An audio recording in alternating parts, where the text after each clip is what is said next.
In our last class we have discussed about ratio analysis part 1, जिसके अंदर हमने probability ratio के सारे रेशियोज पढ़े थे।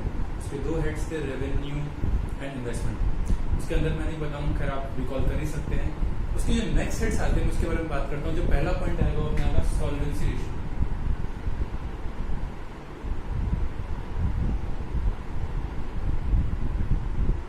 सॉल्वेंसी रेशियोज बेटा, इसके अंदर हम लोग कैपिटल के डाइवर्जन की बात करते हैं। आपने कैपिटल कैसे डिवाइड कर रखा है उसकी बात करते हैं और उसको कंपेयर करते हैं। भाई हमने कितना शेयर से ले रखा है, कितना डेब्ट से ले रखा है, ठीक है, कितनी एसेट से कितना डेब्ट है। तो इस कंपेरिजन में हम लोग अगर हमें पेमेंट करना पड़ा डेब्ट्स को, मतलब बाहर वाले लोगों को पैसा, तो हमारे पास कितना पैसा है उसके बदले, मतलब अगर अपने 20 लाख की लोन लेते तो 20 लाख की प्रॉपर्टी है कि नहीं है, ये 20 लाख का हमारी खुद की कैपिटल है कि नहीं, कि हम उसको वापस पेमेंट कर सके। ठीक है, इसके अंदर सबसे पहला जो मोस्ट इंपॉर्टेंट रेशियो है वो है डेट इक्विटी रेशियो।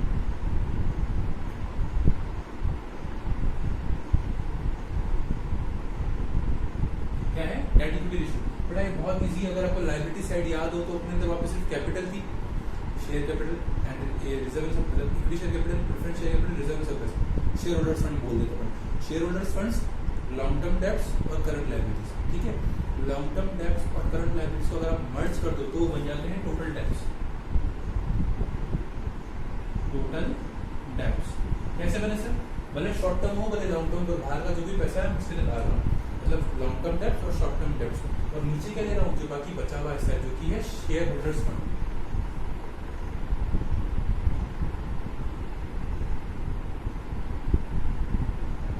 ध्यान रखना इसमें कुछ मल्टीप्लाई 100 वगैरह नहीं है, तो ये इस फॉर्म आता है 1:4, 2:3, इस फॉर्म में इसको अपन लोग शो करते हैं। अगर मैं बात करता हूँ इसकी शेयर होल्डर्स फंड को अपन और क्या कह सकते हैं, हम इसको कह सकते हैं नेटवर्थ। क्या कह सकते हैं? नेटवर्थ। और बोल सकते हैं प्रोप्राइटरी फंड। क्या बोल सकते हैं? Proprietary fund. इसका एक रेशियो भी आएगा इसके अंदर।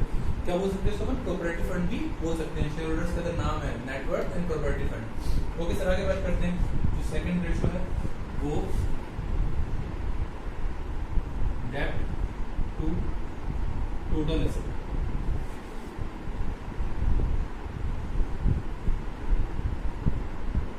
डेब्ट to total asset ratio. Sir ये क्या होता है? कुछ नहीं करना है, इसको हमको टोटल डेब्ट को किससे कंपेयर करना है? Total assets.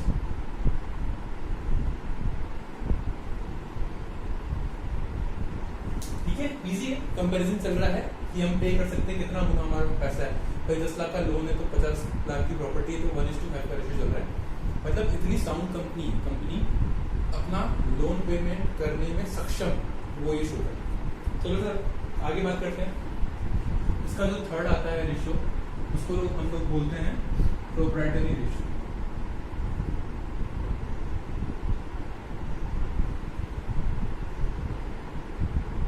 Proprietary ratio sir इसके अंदर कुछ नहीं है। जैसे हम यहाँ पे एसेट्स को कंपेयर किया डेब्ट से, अब हम लोग शेयर होल्डर्स फंड को कंपेयर करेंगे एसेट्स।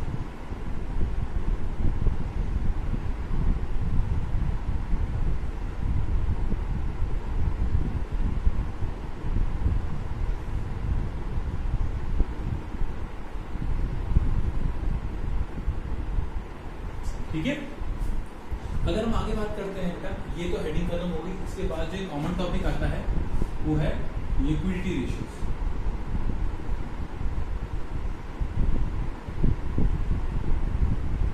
हमने इस वाले टॉपिक में सॉल्वेंसी में बात करी थी किस चीज की? सर हम लोग लॉन्ग टर्म में पेमेंट करने में सक्षम है कि नहीं है। लिक्विडिटी शो करता है सर आप शॉर्ट टर्म में पेमेंट करने में सक्षम है कि नहीं है। कल अगर कोई पर्सन पैसा मांगने आया था तो आपके पास हैंड टू हैंड इतनी कैश है क्या, या ऐसा कोई आइटम जो कि कैश में कन्वर्ट हम लोग कर सकते हैं। तो सर इसके अंदर दो मेन रेशियोज आते हैं, जो कि फर्स्ट आता है current ratio, that is current assets upon current liabilities. भाई हमको जो चुकाना है और हमारे पास जितना पड़ा है। ठीक है, करंट एसेट्स के अंदर वो सारी एसेट्स आती है जिनकी लाइफ या जिनके मैच्योरिटी 1 ईयर के अंदर अंदर आती है। हमारे शॉर्ट टर्म इन्वेस्टमेंट्स, हमारा स्टॉक, ठीक है, हमारे डेटर्स, कैशियर, कैश, बैंक, ये सारी चीजें किसके अंदर आती है? हमारे प्रीपेड एक्सपेंसेस, वो सारे करंट एसेट्स के अंदर आती है। सर हमको तो इससे भी फास्ट पेमेंट करना है।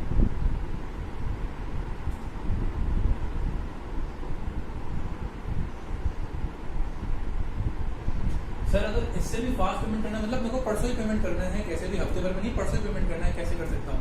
अब मैं परसों तक अपना सारा माल बेच नहीं सकता, मेरे को पैसा तो मिलना है नहीं, ठीक है। तो कुछ नहीं करना है। अब यहाँ हम लोग कंपेयर करेंगे क्विक एसेट्स,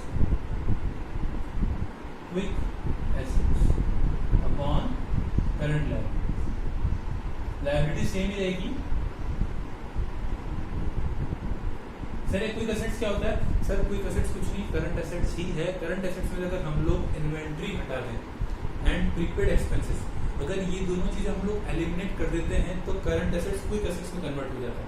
क्या हो जाता है सर? अगर ब्रैकेट में लिख दूं सर यहाँ पर, ठीक है, करंट एसेट्स माइनस इन्वेंट्री और minus what, prepaid.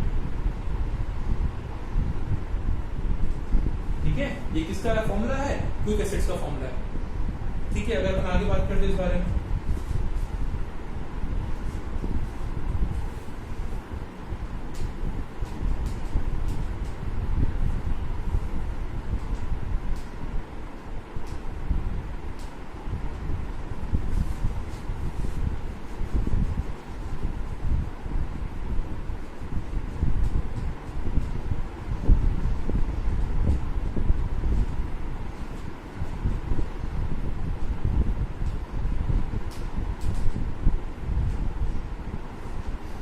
Okay sir, अगर हम आगे बात करते हैं इसके अंदर, तो जो नेक्स्ट हेडिंग आती है वो है टर्नओवर रेशियो।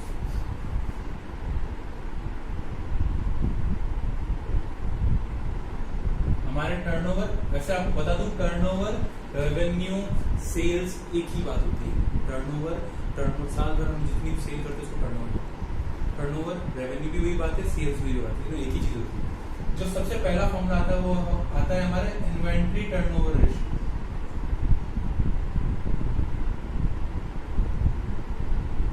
सर क्या मतलब है इसका? सर हम साल भर में हमारी इन्वेंट्री को कितनी बार रिन्यू कर लेते हैं, या साल भर में हम हमारी पूरी इन्वेंट्री को कितनी बार चेंज कर लेते हैं, कितने टाइम चेंज कर लेते हैं, वो ये शो करता है। कैसे सर? इसका बेसिक सा फॉर्मूला है cost of goods sold upon average inventory. क्या है sir? Basically formula cost of goods sold कहाँ से लाएंगे हम लोग? सर बेटा कॉस्ट ऑफ गुड्स सोल्ड, अगर आप लोग ट्रेडिंग अकाउंट थोड़ा सा याद है, ट्रेडिंग अकाउंट के अंदर हम लोग कॉस्ट ऑफ गुड्स सोल्ड निकालते थे। अगर आप 2 मिनट के लिए सेल्स जो था लिखा हुआ क्रेडिट में उसको 2 मिनट के लिए भूल जाओ, और इस साइड अगर अपन जीपी को भूल जाए, तो जब हम क्रॉस फिगर करेंगे तो वो आएगा कॉस्ट ऑफ गुड्स सोल्ड। क्या क्या आएगा सर? वहाँ पे 2 ओपनिंग स्टॉक था, परचेज था, जो भी डायरेक्ट एक्सपेंसेस थे, ये सारे खर्चे हो गए, और हम माइनस से कर देते थे क्लोजिंग स्टॉक, क्योंकि सर ये खर्चा तो हुआ ही नहीं ना, ये तो हम जब अगली बार बेचेंगे, ये तो बिका नहीं अभी, तो हमारा खर्चा ही नहीं, तो इसको अपन निकाल देते हैं। तो बाकी सारा क्या है? खर्चा। मतलब सर गुड्स बेचने का जो खर्चा है, गुड्स बेचने तक का जो खर्चा है, उसको क्या बोलते हैं अपन? Cost of goods sold. Sir COG का छोटा सा फॉर्मूला लिख रहा हूँ मैं यहाँ पे, क्या होता है sir? Opening stock plus purchase plus direct expenses minus closing. ठीक है, ये आपका सीओजी का फॉर्मूला होता है। जो नेक्स्ट होता है हमारा है creditors, debtors turnover ratio. Debtors turnover ratio sir ये क्या होता है? जैसे कि मैं स्टॉक की बात करता हूँ, स्टॉक को हम कितने साल में कितनी बार रिन्यू कर लेते हैं, सेम डेटर्स कंसेप्ट में डेटर्स से कितनी बार पूरे तरीके से पैसा रिकवर कर लिया जाता है साल भर में? 3 बार, 4 बार, 5 बार। हाँ भाई 5 बार तो पूरा अकाउंट क्लोज हो ही जाता है साल भर में, तो वो इसके अंदर शो होगा। कैसे? जैसे कि फॉर एग्जांपल हमारे 3-3 महीने का डेटर, 3 महीने बाद वो पेमेंट कर देता है, 3 महीने में पेमेंट कर देता है। साल भर में कितना होगा? हर 3 महीने पेमेंट करेगा, 3 महीने, 3 महीने, 3 महीने, 3 महीने, मतलब साल भर में 4 बार आपका सर का पेमेंट क्लियर हो जाता है। तो आप ऐसे भी चेक कर सकते हैं। कैसे निकालेंगे सर इसको अपन? Debtors turnover ratio. सर जैसे हमने यहाँ पे कॉस्ट ऑफ गुड्स ले लिया, यहाँ पे हम लोग लेंगे total credit sales, total credit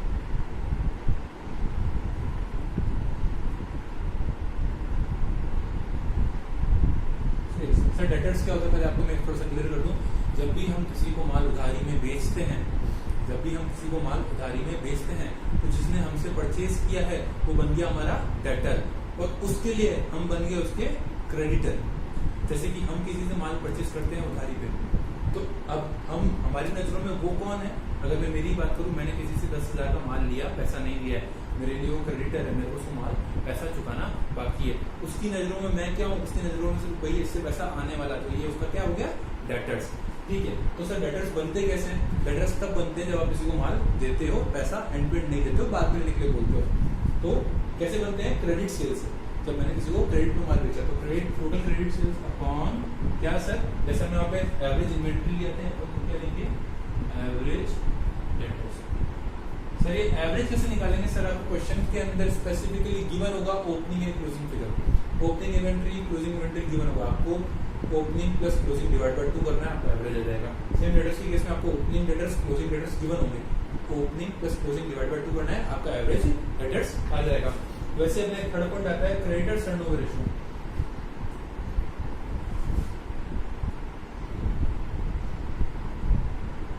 creditors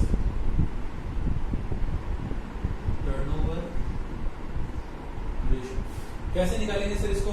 sir वैसे ही बहुत आसान है, जैसे यहाँ पे टोटल क्रेडिट सेल्स दिया था, यहाँ पे टोटल क्रेडिट परचेज लेंगे, total credit purchase upon what? Sir यहाँ पे हमने एवरेज डेटर्स दिया था, क्योंकि डेटर्स टर्नओवर रेशियो था, हम यहाँ पे क्या लेंगे? Average creditors. ठीक है, एवरेज क्रेडिटर्स सेम तरीका निकालने का। इसका मतलब क्या है सर? साल भर में हम लोग हमारे क्रेडिटर्स को कितना पेमेंट कर देते हैं, या कितनी बार हम लोग हमारा अकाउंट पूरी तरीके से क्लियर कर देते हैं, भाई हम पूरी तरीके से पेमेंट हो चुका है। ठीक है, ये तो आपका वर्किंग बेसिस। एक और बेसिस होता है total asset turnover ratio.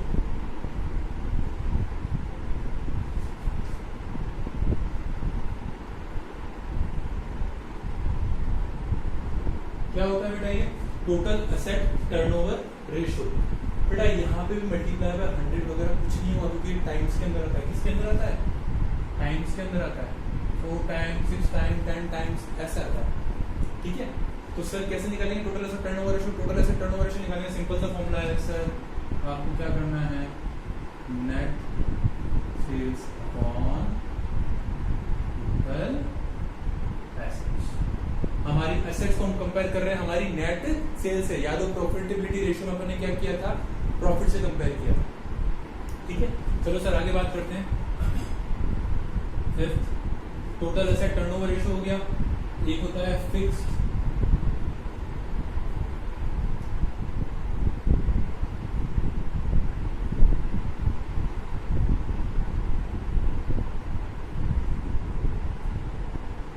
Fixed asset turnover ratio कुछ नहीं है सर, हम नेट सेल्स को किससे कंपेयर कर रहे हैं? सेल्स बाय डिफॉल्ट नेट ही मानी जाती है, अगर नेट नहीं गिवन हो तो आपको नेट ही मानना है। क्वेश्चन के अंदर सिर्फ सेल्स लिखा हुआ है तो आपको नेट ही मानेंगे। ठीक है, रिटर्न का मतलब अगर कई क्वेश्चन में रिटर्न भी गिवन हो तो फिर रिटर्न आपको माइनस करना पड़ेगा अपॉन फिक्स्ड एसेट्स। यहाँ हमने किससे कंपेयर किया? Fixed assets. एक और होता है current asset turnover ratio.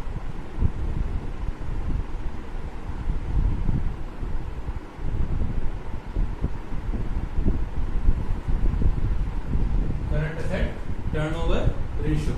Sir इसके अंदर कैसे निकालेंगे? सिंपल है सर, जैसे हर बार कर रहे हैं वैसे ही करेंगे, net sales upon current assets.